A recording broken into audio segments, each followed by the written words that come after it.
ရာသီလာရင်ဘိုင်းအောင်နေတာပုံမှန်ပဲလားမျိုးသမီးတွေအနေနဲ့ရာသီလာရင်ဘိုင်းအောင်နေဆိုတာကဖြစ်ရိုးဖြစ်စဉ်ပဲလို့အများစုကလက်ခံထားကြပါတယ်ဒါပေမဲ့နည်းနည်းပါးပါးဘိုင်းအောင်ရုံမဟုတ်ဘဲနဲ့ကြောင်းပြက်အလုပ်ပြက်အိပ်ရာတွေလည်းဒီဝေဒနာပြင်းထန်ရင်တော့ကုသဖို့လိုတဲ့ယောဂတချို့ကြောင့်ဖြစ်နေနိုင်ပါတယ်ဒါကြောင့်ဒီဗီဒီယိုလေးမှာတော့အမျိုးသမီးတွေရာသီလာချိန်မှာကြိုက်ခဲနာခြင်းမှုတွေကိုဖြစ်စေနိုင်တဲ့ယောဂ၃ခုအကြောင်းကိုပြပြပေးသွားပါမယ်ရှင်အားလုံးပဲမင်္ဂလာပါရှင်ကျွန်မကတော့ Facebook YouTube နဲ့ TikTok တွေမှာကျွန်မရဲ့ဘူးတုတာလေးတွေအများကြီးတင်ပေးနေတဲ့အထွေထွေယောဂကိုဆရာဝန်ဒေါက်တာမာပိုပါရာသီလာကန်နည်းနဲ့လာတဲ့အချိန်မှာဆိုရင်ခန္ဓာကိုယ်မှာ prostaglandin ဆိုတဲ့ဓာတ်တွေထွက်လာပြီးတော့တိမ်ကြွက်သားတွေကိုညှစ်တာကိုအားပေးပါတယ်တိမ်ညှစ်မှာတိမ်အတွင်းသားနေရံတွေကွာကြပြီးတော့ခန္ဓာကိုယ်အပြင်ကိုသွေးဆင်းတာဖြစ်ပါတယ်ဒီ prostaglandin ထွက်တာများရင်များသလောက်နာကျင်မှုရောင်ရမ်းမှုတွေဖြစ်ပြီးတော့ဘိုင်းအောင်တာပို့ပြီးတော့ဆိုတတ်ပါတယ်တကယ်လို့ကိုကရာသီလာတဲ့ခါတိုင်းမှာဘိုင်းအောင်တာ3ရက်ထပ်ပို့ကြတာအလုပ်ပြက်အကင်ပြက်ဖြစ်အောင်အောင်တာအရင်ကထပ်ပို့ပြီးအောင်နေတာဆိုရင်တော့အခုပြောမယ့်ယောဂတွေလည်းဖြစ်နေနိုင်တာမို့လို့တတိထားတင်ပါတယ်နံပါတ်1က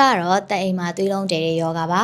endometriosis လို့ခေါ်တဲ့သွေးလုံးတဲတဲ့ယောဂမှာဆိုရင်တက်အိမ်ရဲ့အတွင်းသားနေရံကတ िश ူတွေကသူရှိနေတဲ့နေရာမဟုတ်တဲ့ပေါ့နော်တက်အိမ်ပြင်ပတနေရာမှာကြီးထွားလာတဲ့ပွားများလာပြီးတော့ရာသီလာချိန်တိုင်းမှာသွေးထွက်လို့သွေးလုံးတဲတာဖြစ်ပါတယ်ညာသောအဖြစ်တာအုပ်ပြုံတာအုပ်အိမ်နဲ့ main clay အင်ကအဖွဲအစည်းဝန်းကျင်မှာတဲတတ်ပါတယ်ရာသီလာချိန်တိုင်းမှာဒီတက်အိမ်အတွင်းသားတ िश ူတွေကသွေးထွက်တာကြောင့်ရောင်ရမ်းနာခြင်းမှုဖြစ်စေတာပါ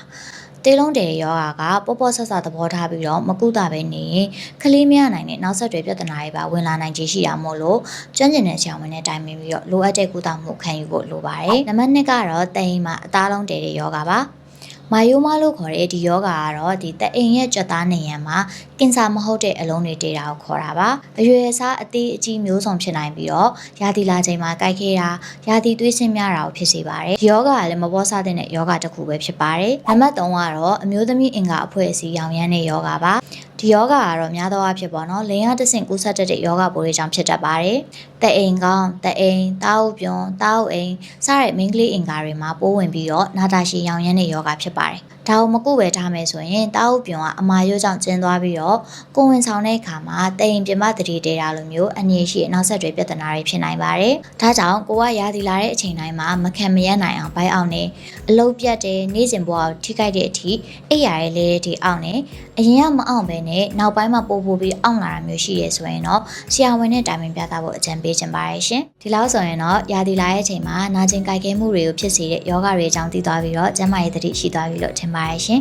ဒီဗီဒီယိုလေးကိုကြည့်ပြီးလို့အကျိုးရှိရဲဆိုရင်တခြားသူတွေဘူးတူတာရသွားအောင်လို့ share သွားပေးလို့ရပါတယ်เนาะအဆုံးထိကြည့်ပေးတဲ့အတွက်ကျေးဇူးများတင်ပါတယ်ရှင်နောက်ဗီဒီယိုကြီးကြရင်လည်းပြန်တွေ့ပါမယ်เนาะတတာ